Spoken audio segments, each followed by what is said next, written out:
नमस्कार। विद्या एड्यूटेक के इस ऑनलाइन प्लेटफॉर्म में मैं भारती भारद्वाज आपका स्वागत करती हूँ। आज हम लोग अपने निबंध लेखन की श्रृंखला को आगे बढ़ाते हुए आज कुछ उदाहरणों के बेस पर अपना डिस्कशन जो है वो आगे चालू रखेंगे। हम लोग ये देखेंगे कि एक ऐसे की फॉर्मेटिंग कम समय में आप किस तरह से करें जिससे कि आप एग्जाम में ऐसा निबंध लिखें जिसमें आपके दिमाग में जो भी पॉइंट कौंध रहे थे वो आप पूरा पूरा वहां डील कर पाए, क्योंकि जब लिखते हैं तो उस समय बहुत सारे विचार जो है वो इधर उधर भटक जाते हैं और कुछ पॉइंट्स आप जानकर भी, यह ऐसा नहीं कि आपकी जानकारी में नहीं होता है, केवल भूल जाने के कारण उसको डील नहीं कर पाते हैं। तो आप एक अगर फॉर्मेटिंग के साथ अपने ऐसे को शुरू करेंगे तो आपका बहुत ही अच्छा एक कॉम्पैक्ट ऐसे जो है वो तैयार होगा जिसमें आप सारी बातों का उल्लेख कर पाएंगे। तो हम लोग सबसे पहले इस बात पर चर्चा कर ले कि इस बीपीएससी के द्वारा जो प्रश्न पूछे जाते हैं, बिहार लोक सेवा आयोग की मुख्य परीक्षा में निबंध का जो प्रश्न पत्र होता है वो किस पैटर्न पर होता है। तो हम लोग ये देखेंगे कि हमारे जो प्रश्न है वो 3 खंडों में विभाजित मिलेंगे। खंड 1, खंड 2, खंड 3। पहला जो खंड होता है वो हमारे वैसे विषयों या वैसे टॉपिक से रिलेटेड होता है जिसका संबंध किससे हो, वो एक साइंस और तकनीक से जुड़ा हुआ हो, कला से संबंधित हो, या वैसे एनालिटिक विषय से, ऐसे विश्लेषणात्मक विषय से संबंधित हो जिसमें हम अपने विचारों को उड़ेल सकते हैं। दूसरा जो होता है उसमें सामाजिक क्षेत्र से जुड़े हुए प्रश्न भी होते हैं, विज्ञान प्रौद्योगिकी आदि से भी जुड़े हुए प्रश्न होते हैं, जैसे इंटरनेट हमारे संसार को विश्व गांव में बदल दिया है, इससे रिलेटेड प्रश्न है। कोविड के बदलाव मांगती शिक्षा, तो भले ये है किससे रिलेटेड, विज्ञान तकनीक से जुड़े हुए लगते हैं, लेकिन इसका सामाजिक प्रभाव क्या है, इस पर ज्यादा हद तक ये पूरा सेक्शन जो है वो सामाजिक क्षेत्र से जुड़े हुए विषयों पर ये आधारित होता है। और जो लास्ट हमारा खंड 3 है उसमें हम लोग देखते हैं कि इसमें पूरी तरह से लोकोक्तियों पर आधारित प्रश्न पूछे जाते हैं, जैसे बिन समाज के बोली हो सकेला, बिन बोली समाज हो सकेला का, आगू नाथ न पाछू पगहा, बिना छान के कूदे गधा, अनेर धुनेर के राम रखवार। इस तरह के जो आम लोगों के बीच लोकोक्तियां प्रचलित हैं, उनमें जो गूढ़ रहस्य है उनको समझने और समझाने का प्रयास इस पत्र में किया जाता है, इस खंड में किया जाता है।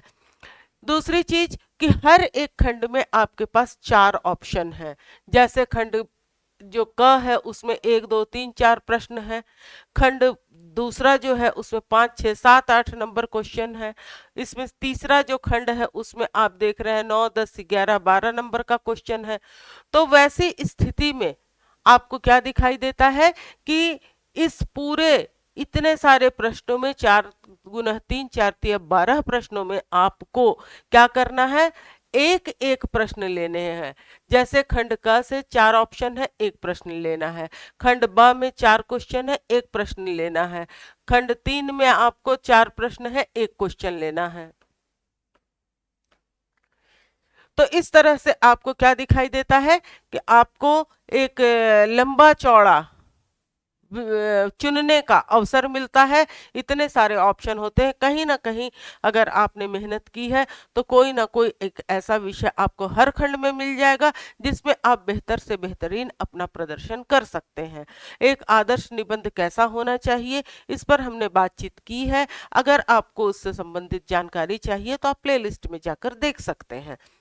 अगला अब हम लोग चलते हैं कि कुछ ऐसे प्रश्न उठाए जाएं और उसके फॉर्मेटिंग के बारे में बातचीत की जाए जो पिछली परीक्षा में पूछा जा चुका है। अगर हम लोग बात करें अपने बीपीएससी के 68 मतलब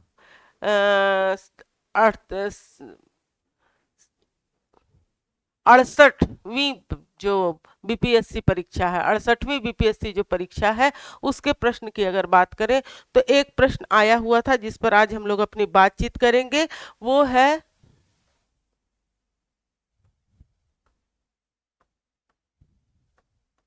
विज्ञान एवं प्रौद्योगिकी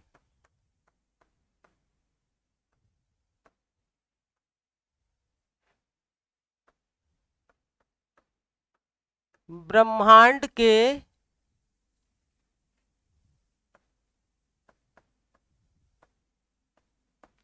रहस्यों को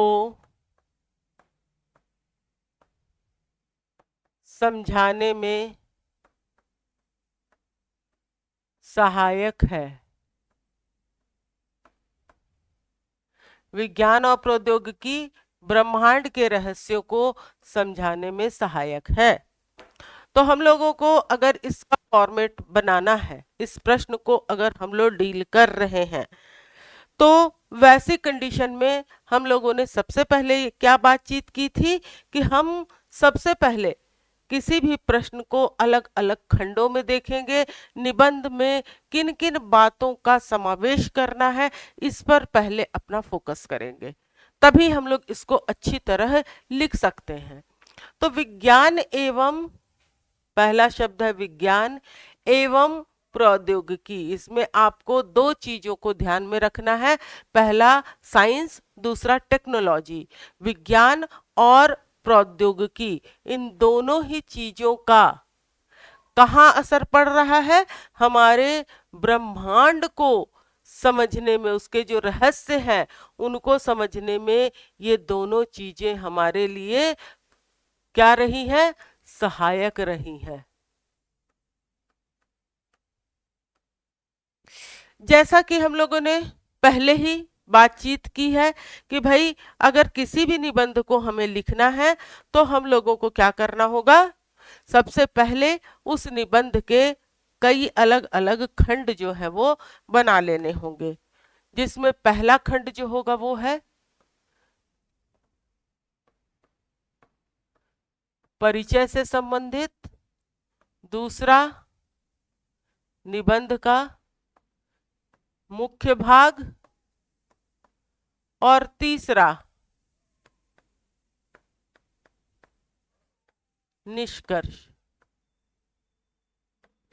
पहला हम लोग इसका जो परिचय है वो लिखेंगे। तो इसमें हम लोगों को सबसे पहले क्या लिखना है? तो एक ऐसी आकर्षक लाइन लिखनी है जो कि आपके जो पाठक हैं उनको अपनी ओर आकृष्ट करने में समर्थ हो। तो किसी भी तरह से आप इसकी शुरुआत कर सकते हैं। जैसे आप इसमें सबसे पहली जो इसकी शुरुआत है वो वहां से कर सकते हैं कि मनुष्य जो है वो आरंभ से ही काफी जिज्ञासु प्रकृति का रहा है, ये हम लोग जानते ही हैं। और उसके आकर्षण का केंद्र बिंदु जो है वो हमेशा ही आकाश और हमारा ब्रह्मांड रहा है। वो हमेशा से इस विचार में जूझता रहा है कि आखिर हम कौन हैं, ये जो तारे दिख रहे हैं, ये जो सूरज और चांद दिख रहा है, क्योंकि मैक्सिमम एक्टिविटी जब वो कुछ भी नहीं समझता था तो उसको आकाश से ही दिखाई देती थी।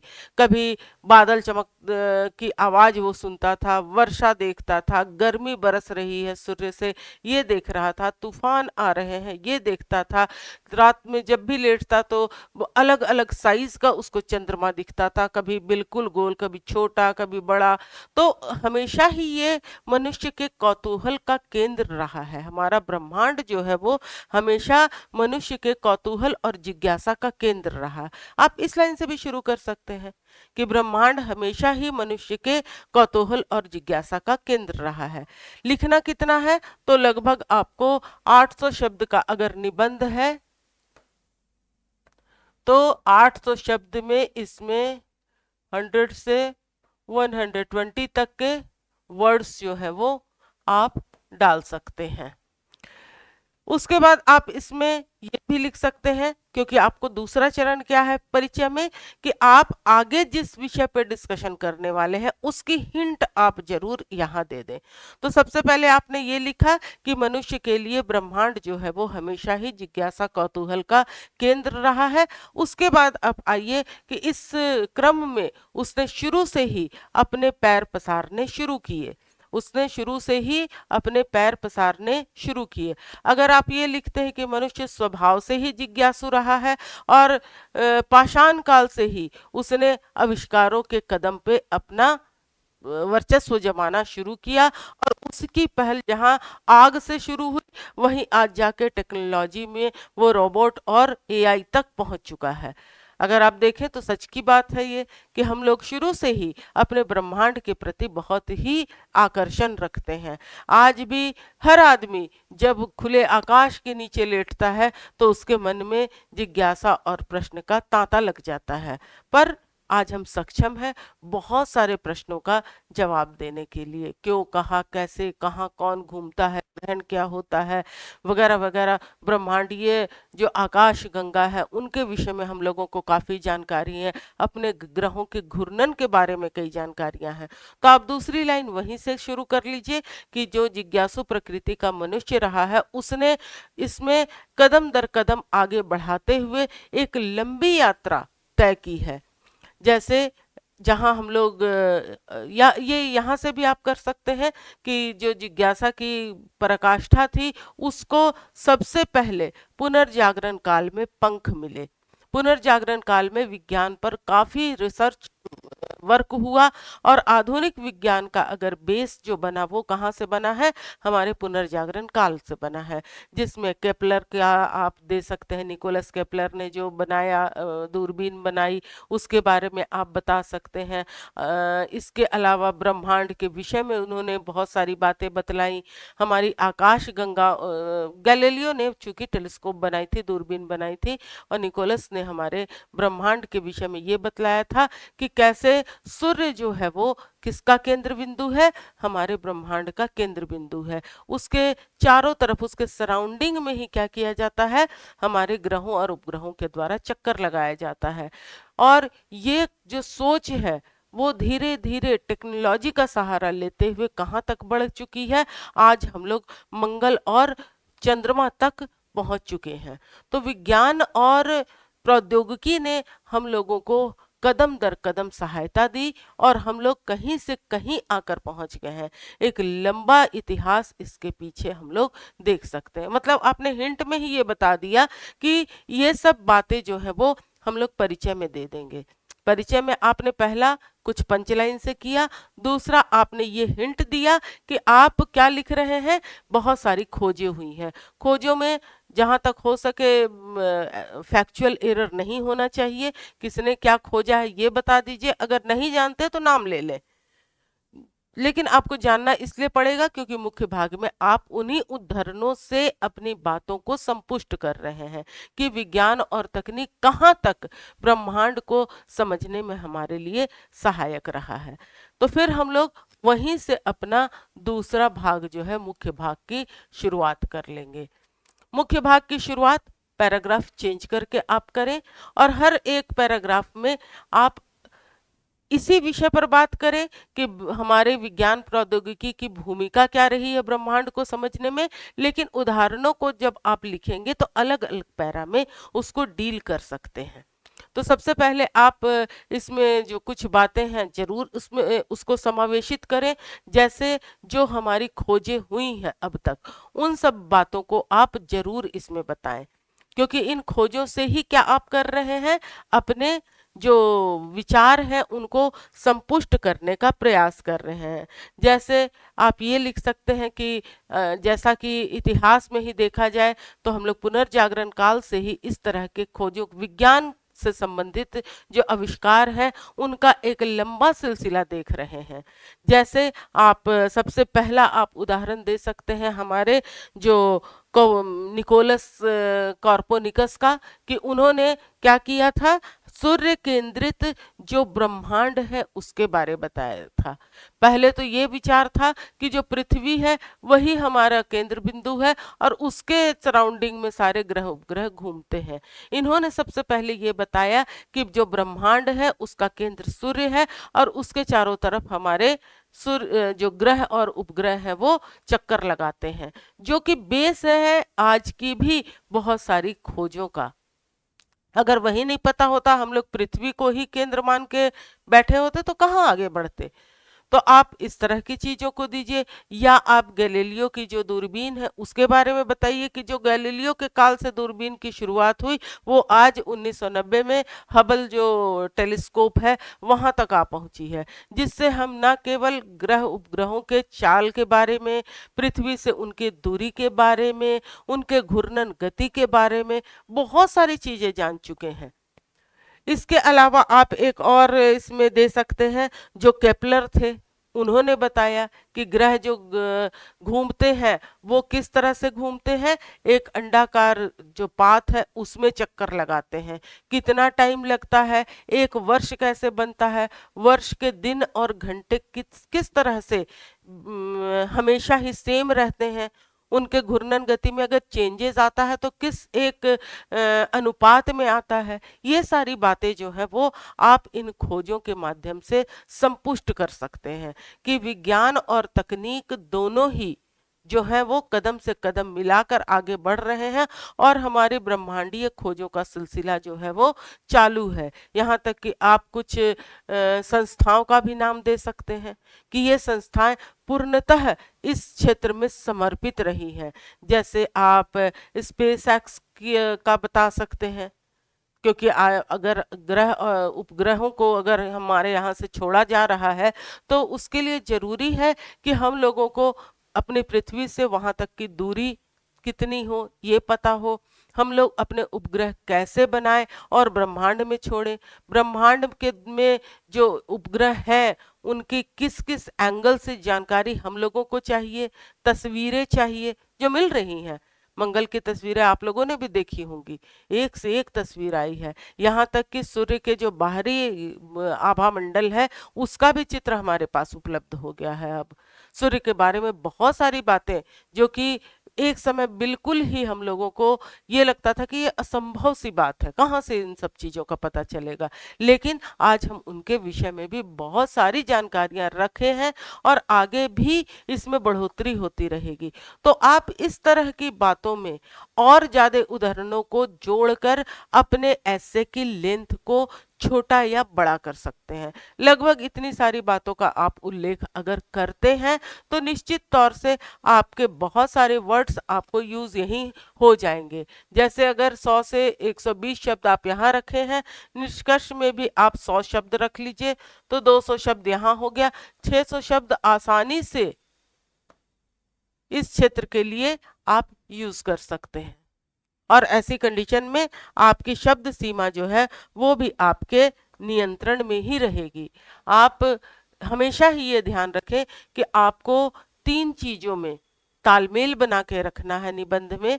पहला जो कि आपकी शब्द सीमा है, दूसरा निबंध की जो क्वालिटी है उसमें तारतम्यता को, विचारों को और शब्द व्यवहार को अपने हिसाब से यूज करना है। शब्द व्यवहार और शब्द सीमा दो अलग अलग चीजें हैं जिसमें दोनों का ही आपको ध्यान रखना है, जिससे कि आपकी निबंध की क्वालिटी जो है वो मेंटेन्ड रहेगी। और लास्टली आपको इस बात का भी ध्यान रखना कि जो भी आप लिख रहे हैं वो तय सीमा में लिखें, शब्दों के साथ समय सीमा का भी ध्यान रखें। ऐसा नहीं कि आप लिखते रहें और उधर घंटी बज गई कि भाई आपका टाइम हो गया है। तो ये प्रैक्टिस से आसानी से हो जाएगा और यथेष्ट समय मिलता है। एक निबंध के लिए 1 घंटा जरूरत से ज्यादा है, कम नहीं है। हाँ, लेकिन यही है फॉर्मेटिंग करते हुए एक अच्छा निबंध लिखने के लिए और तीनों निबंध का स्तर लगभग एक सा रखने के लिए, बनाए रखने के लिए 3 घंटा यानी 1 घंटा हर एक निबंध में देना न्याय संगत होगा। ऐसा नहीं है कि वो इतना ज्यादा समय है कि आप बैठे रहेंगे। अगर आप की कलम अच्छी चलती हो, पहले से तैयार कोई आपको विषय मिल जाता है तो आपके लिए लिखना और आसान हो जाता है। इसके अलावा आप इसमें ये लिखें अपना निष्कर्ष पे, इसके बाद आ जाए कि अंततः हम लोग इस निष्कर्ष पे पहुंचते हैं, अंततः इस निष्कर्ष पे पहुंचते हैं कि विज्ञान और तकनीक जो है वो पूरे ब्रह्मांड को समझने में हमारे लिए अब तक बहुत ही सहायक रही है। उस क्षेत्र में लगातार खोजे जारी हैं।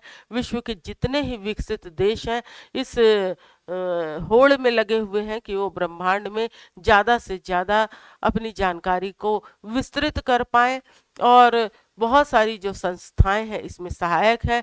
देशों की जो सरकारें हैं इस ओर पूरी तरह से प्रतिबद्ध है कि वो कैसे विज्ञान और तकनीक के क्षेत्र में अपना परचम लहरा सके।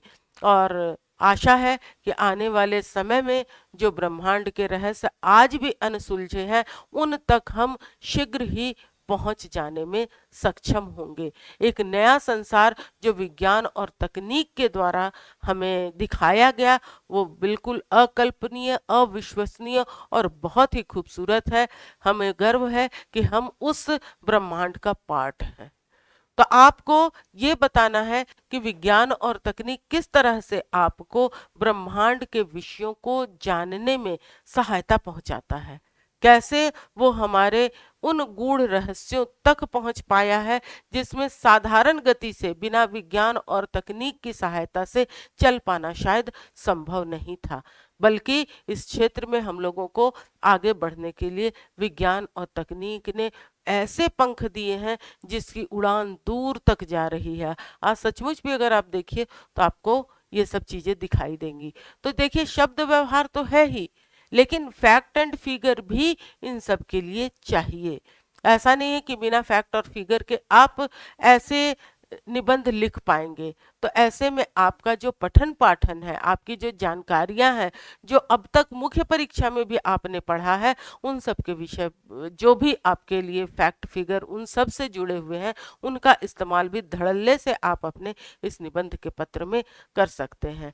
हम लोग अगली क्लास में इसी तरह दूसरे किसी निबंध पे बात करेंगे जो हमारे खंड दूसरे से संबंधित है, यानी कि हमारे इस खंड से संबंधित है जो कि हमारे सामाजिक विषयों का से जुड़ा हुआ है। तो हम लोग इस खंड से जुड़े हुए हो सकता है एक दो और टॉपिक्स लेंगे आगे चल के, लेकिन अगला जो क्लास होगा वो सामाजिक विषयों से ही संबंधित होगा। आप लोग घर में भी प्रैक्टिस करें, इन सब बातों को ध्यान में रखते हुए निबंध लिखें। आशा है कि बहुत जल्द ही आप एक मास्टर बन जाएंगे निबंध लिखने के। Thank you.